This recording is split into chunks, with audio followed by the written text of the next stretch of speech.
Am I the idiot for making my pregnant wife cry by calling her less of a person? This all boils down to my wife's father. I have a 6-year-old son that started living with me as his primary guardian when he was 3 and his mom went back to school. I met my wife through work, and I also met her father, who worked at the same company in a higher role than both of us.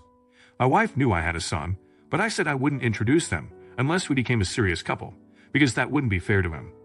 When my wife did meet my son, they got along really well. I invited her and her father over for dinner one night, and her father met my son for the first time. He was weird and awkward around my son and made strange comments about his appearance. His mom is black. I confronted him after the dinner, and he made some pretty pathetic excuses. After that, I asked him to not contact me outside of work matters and asked her for space. A couple weeks later, my wife told me she had completely cut her father off for his beliefs. Our relationship became stronger than ever. When we got engaged, she said she didn't want her father at the wedding. We ended up both transferring to other companies. As far as I knew, he was gone from both of our lives for good. My wife is pregnant and due in a month. She has already started maternity leave and has been looking for a new job to start after maternity leave because she doesn't want to stay at her current company. Yesterday, she sat me down and told me her dad got her an interview for a job at our old company. She also told me she has been talking to him for a couple months and wants to know how I would feel about him knowing our future child. I told her the truth. I told her I felt betrayed, and I felt like she betrayed my son, who she claimed to think of as her son as well. I told her that she would even ask me, which makes her less of a person in my eyes. She started crying and asked me what kind of insensitive jerk would call the woman pregnant with his kid less of a person. I told her that was how I felt, and although the language was harsh, I felt it matched what she was asking for. After cooling off, I'm now unsure if my word choice was warranted and wondering if I was an idiot for speaking to her that way while she is pregnant and more emotionally vulnerable. I could have just said I wasn't okay with what she was proposing without insulting her character. You're the idiot. It's one thing to not feel comfortable about the situation with her father, but you devolved into insults. I can't help but wonder if you care at all about her feelings. She cut out her father for you, but it sounds like that didn't actually sit well with her. For talking to her father and maybe wanting him to be a part of his grandchild's life doesn't undo everything. You both can still agree to boundaries. It takes both of you working together. You're the idiot. Your wife reacted and had you and your sons back the second her father acted wrong. She changed jobs. She didn't invite him to her wedding. She was extremely loyal. It also sounds like she does not have a lot of family. Yes, you should not directly insult her and act like she did something horrible by only talking to her own father. This is not a betrayal to you. Is he overreacting? Let me know in the comments. Now, am I the idiot for putting one big condition if I lend my sister money for buying a house? I'm a 38-year-old male, and I have a 36-year-old sister who is female. We're pretty close and love each other to bits.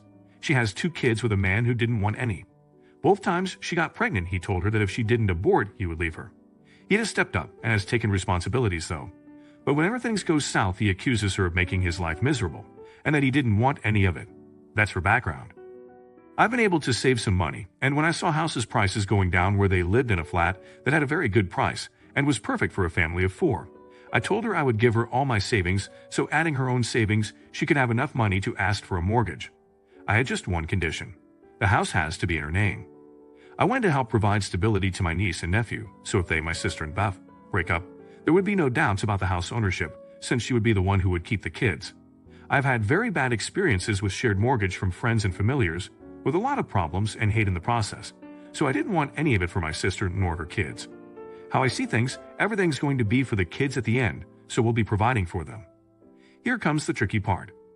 Even if the monthly mortgage is less than what they're paying for rent at the moment, she won't be able to pay all of it, plus the shared costs of living in 2 kids with her salary, so we would have to pay something here for living there. Here's when things went very wrong.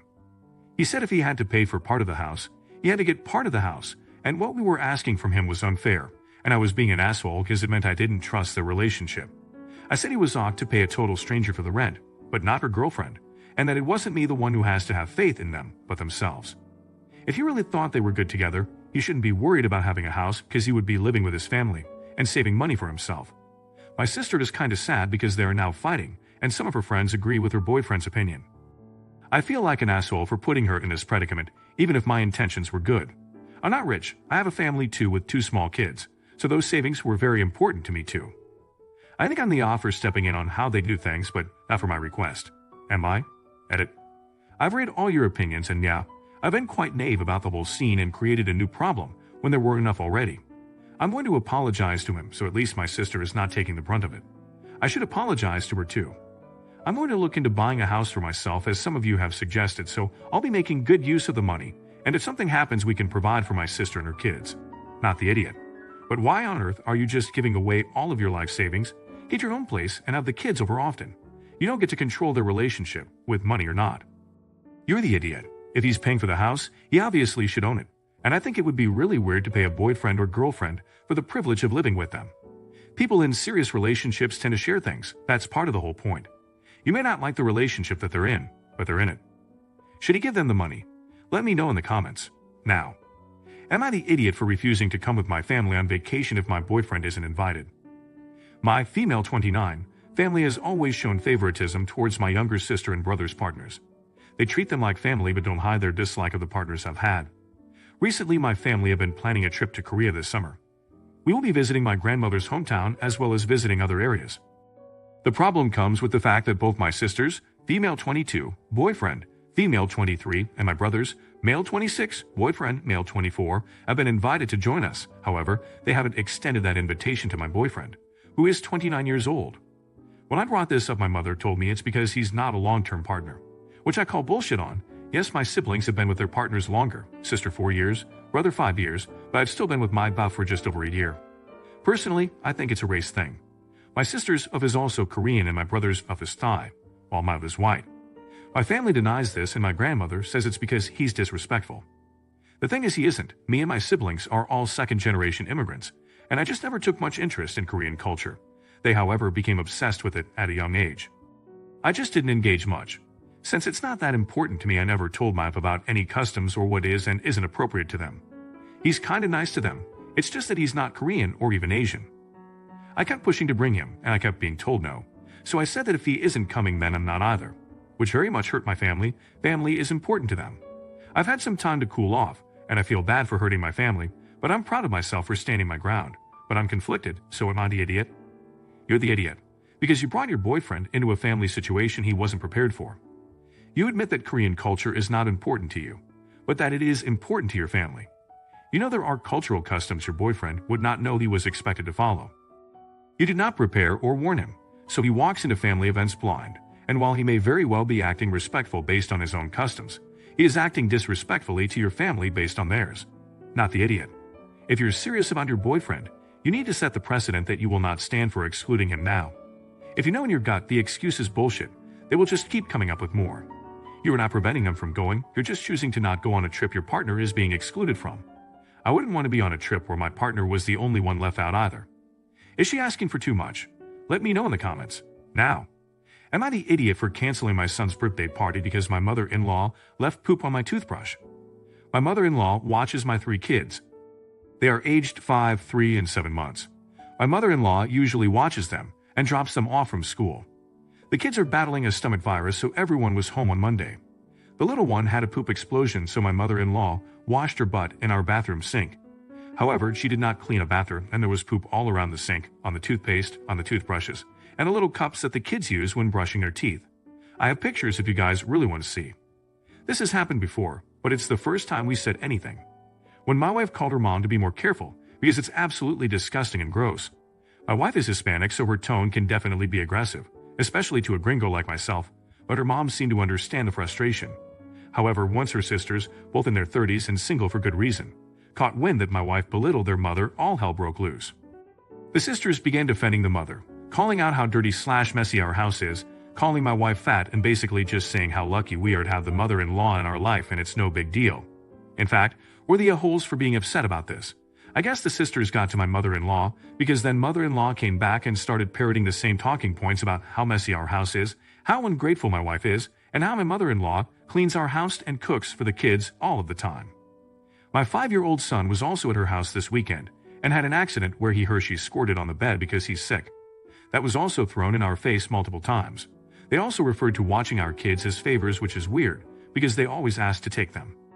My mother-in-law says she won't come ever again to watch the kids. She did not show today, so I had to call out today to watch the baby, which is fine. However, I don't like how the mother-in-law is affecting my job and career with her pettiness, as I had some important stuff scheduled today. Keep in mind, we pay her $300 cash a week to watch the kids. Now I'm going to pay about $150 more per month for someone to watch the kids, which is no big deal really. However, my son's birthday is tomorrow. They had a big old party planned at my mother-in-law's for Saturday. However, I have told everyone that we will not be attending the party and we have barred her family from seeing, giving gifts, or even speaking to the kids for the time being. Am I the idiot for canceling my son's party and not allowing my wife's family to celebrate his birthday on Saturday? You're the idiot. Have you ever taken care of your children by yourself when they were sick? You don't seem to have a clue how chaotic that can be. Your baby, with a virus your other kids are suffering from too, has a norovirus diarrhea explosion in their diaper. You're saint of a mother-in-law who's taking care of this one, plus 2 more who are also exploding from butt and mouth, sticks the baby's butt in the sink, and cleans that child while also caring for 2 other sick children. A job that she lovingly does for $300. $300, not enough to live anywhere. Not the idiot. These people are acting very abusive. No need to subject your children to that drama. Also, time to set boundaries, because if they are being nasty to your wife for this, who knows where they will stop. Is he treating his mother-in-law unfairly? Let me know in the comments. Now, am I the idiot for moving my daughter out of her room and onto the loft area to make room for my sister? I, female 34, have 3 kids and are 5 years old. We live in a 3-bed, 2.5-bath condo, and we have my sons in one room and my daughter in another. We also have a loft area with 2.5 walls.